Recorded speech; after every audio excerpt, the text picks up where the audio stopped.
Hola chicos, espero se encuentren súper bien. Bienvenidos a este vivo. Y en esta ocasión voy a tratar de resumir de qué se trata de la Biblia y también hablar sobre cómo nos podemos acercar más a Dios, cómo sentirnos más cerca de Dios. Y esto es lo que no se habla en las iglesias por lo general, porque hay mucha enseñanza que se ha mal interpretado. Entonces yo creo que si usted tiene la duda de cómo acercarse al Señor, de cómo sentirlo más cerca, al Dios de la Biblia, al Dios de Israel y de todas las personas de toda la creación, esté atento a estas palabras. En el Salmo 119, vamos a leer. En la Biblia dice: bienaventurados los perfectos de camino, los que andan en la ley de Jehová o de Yahweh. Bienaventurados los que guardan sus testimonios y con todo el corazón le buscan.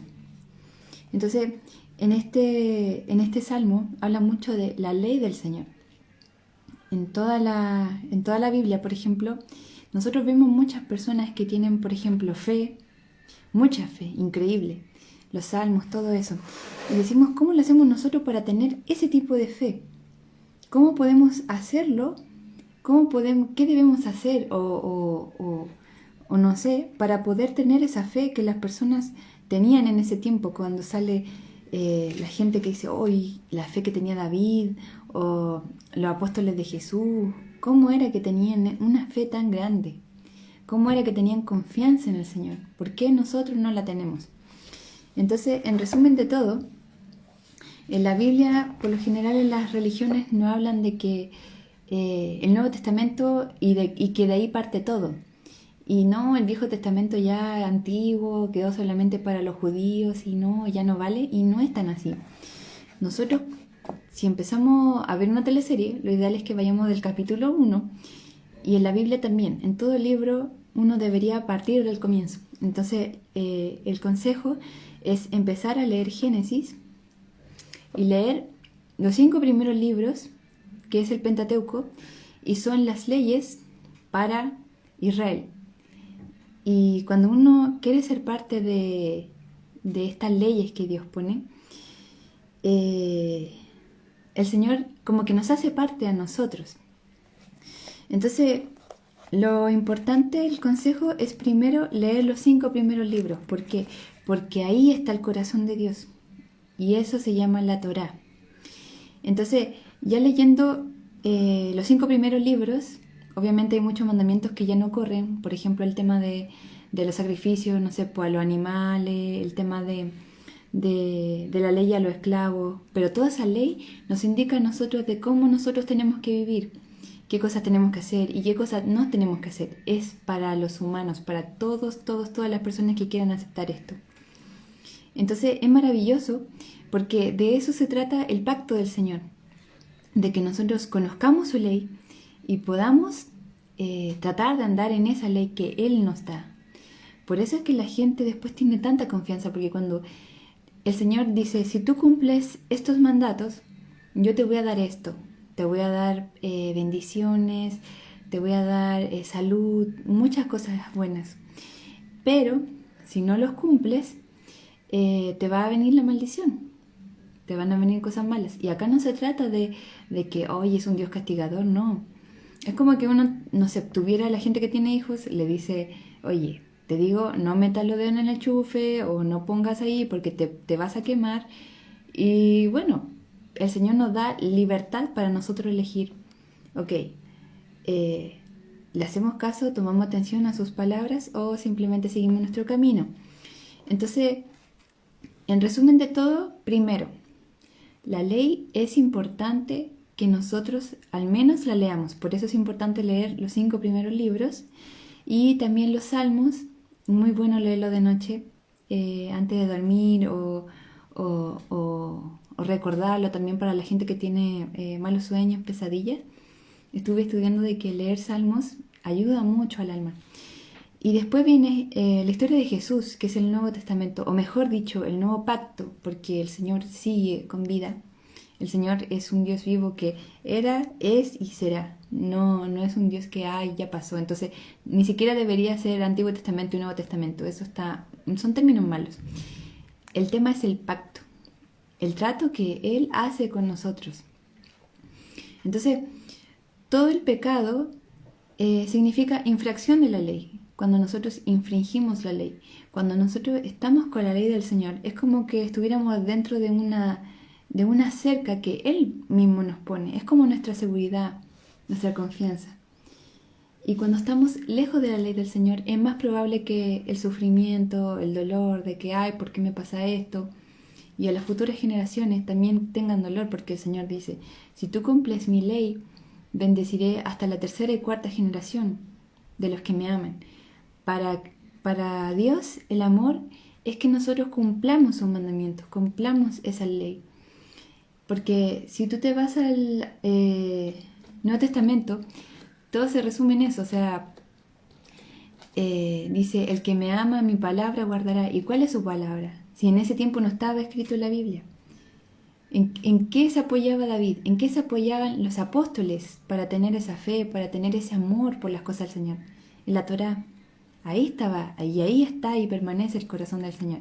Entonces, cuando nosotros pecamos o infringimos la ley, cuando tenemos presente cada día de que yo quiero tratar de agradar al Señor, yo quiero tratar de estar cerca del Señor y voy a tratar de cumplir sus mandatos, nos damos cuenta aquel que nos rescata de esa infracción de la ley, y ahí es donde viene Jesús. Y por eso es que su muerte y ese sacrificio es tan precioso, porque Él actúa como abogado delante de nosotros cuando nosotros fallamos, cuando nosotros ya conociendo la ley, y ahí existe el arrepentimiento verdadero, porque no sé, por muchas iglesias cristianas y la mayoría se dice, Jesús te ama, murió por tu pecado, arrepiéntete. Pero cuando tú entiendes primeramente, desde el principio, desde el comienzo de la Biblia, de cuáles son los mandamientos y por qué hay que tratar de cumplirlo, y si no los cumplimos, caemos en eso que se llama pecado, ahí uno dice, bueno, ahora entendemos más las cosas como es realmente. Y no se trata de que ahora eres judío, que te estás judaizando, no se trata de eso. Se trata de algo que el Señor nos ha dado a todos. Es más, Jesús dijo, yo no he venido sino por las ovejas perdidas de la casa de Israel. ¿Y quién es la casa de Israel? Nosotros. Él vino a reunificar a todo su pueblo. Él quiere que todo su pueblo esté unido. ¿Y cómo puede estar unido? A través de los mismos mandamientos. Porque eso nos hace verdaderos ciudadanos de Israel. No Israel como nación de lo que formó la ONU, sino como el Israel espiritual verdadero. O sea, todas las tribus que el Señor puso, las 12 tribus, nosotros pasamos a ser parte de ese pueblo. Por eso en el Nuevo Testamento dice, nosotros antes no éramos pueblo, pero a través de Jesús pasamos a ser parte de ese pacto, de ese pueblo. Entonces tenemos una identidad en el reino de Dios, tenemos una identidad con Dios y con el Mesías. En esas dos hermosas cosas está nuestra identidad, con el Señor y con el Mesías. Y el tema es que uno puede partir de a poquito obedeciendo la ley. Por ejemplo, cuando tú te pones a leer Proverbios, ahí también dice de cómo nosotros debemos vivir.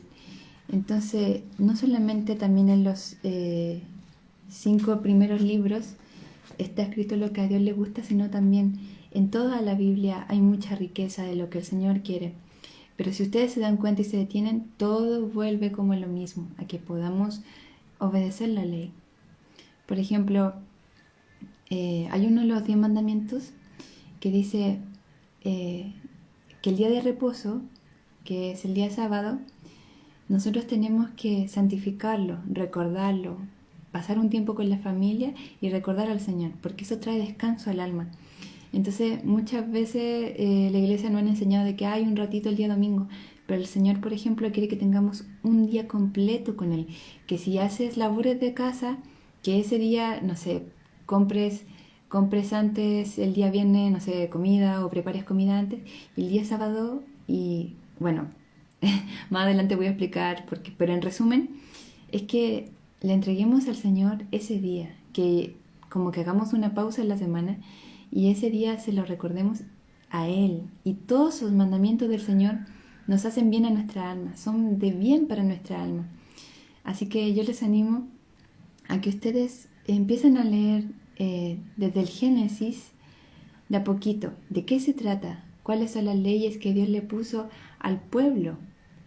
¿Y qué pasaba? ¿Y qué pasaba? Ahí se ve cuando Dios castiga y todo eso, porque a nosotros nos cuentan una parte, dicen, oh, Dios del Antiguo Testamento es un Dios castigador y no sé qué, pero ¿por qué? O sea, ¿qué realmente quería Dios y por qué termina a veces en castigo? Ahí sale todo y ahí nos damos cuenta y decimos, wow, qué misericordioso, qué bueno es el Señor, qué grande es el Señor. Así que les animo, chicos, a que puedan conocer estos maravillosos tesoros. Si quieren, ustedes pueden compartirlo, si quieren pueden predicarlo, aunque hay mucha gente que cree que uno esté mal, eso da lo mismo, no importa, en verdad, porque lo que vale es que uno anuncie la verdad, para eso estamos nosotros, para anunciar lo que es verdadero, porque el Señor se agrada de eso. Yo siento así que al Señor le gusta que uno predique, porque si no, ¿quién va a predicar? Hay mucha gente que tiene cargo de líderes y no habla lo que debería hablarse. Así que si usted no tiene ningún cargo en la iglesia o ni siquiera, no importa. El tema es hablar la verdad, el tema es predicar y hablar de la grandeza del Señor y la misericordia del Señor y que Él en verdad es grande y misericordioso y tiene aún las puertas abiertas para que nosotros vayamos a Él. Porque este es el tiempo de poder ir a Él, este es el tiempo de predicar y este es el tiempo aún más maravilloso de compartir estos misterios y estas cosas que el Señor nos ha dado. De que la Torá y Jesús y Yeshua son para nosotros. Entonces, muchas bendiciones también desde Costa Rica. Amén. Bendiciones. Bendiciones desde Chile. Así que ese es mi mensaje, que no importa que compartamos la verdad del Señor, compartamos con amor, de que hay tiempo, de que si la gente está mal, aquí está la palabra, está la Torá y es verdadero. Estas son las respuestas que uno tenía cuando decía, ¿qué pasa en la iglesia? ¿Por qué está como tan dormida? Falta fe, como que falta eso que la Biblia tiene realmente, donde uno dice, chuta, ¿dónde están las sanaciones? Porque el Señor dijo que nosotros haríamos cosas aún mayores que Él. ¿Dónde está eso? Entonces el tema es que gracias a la Torá nosotros tenemos esa fe, esos tesoros, esa valentía, esas ganas. Así que les bendigo a todos, que estén súper bien y shalom.